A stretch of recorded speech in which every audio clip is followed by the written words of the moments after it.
आज हम बात करेंगे आर्निका के बारे में। आर्निका एक होम्योपैथिक की मेडिसन है जिसको हम चोटों की दवा बोलते हैं। यानी कि किसी भी किस्म के में चोट लग जाती है उसके में हम जो है ना आर्निका इस्तेमाल कर सकते हैं।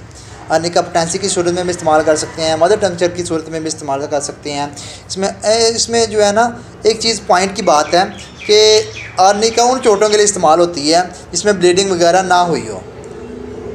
ये मैं आपको दोबारा बात रिवाइज़ कर दूं कि उन चोटों के लिए इस्तेमाल होती है जिनमें ब्लीडिंग ना हुई हो।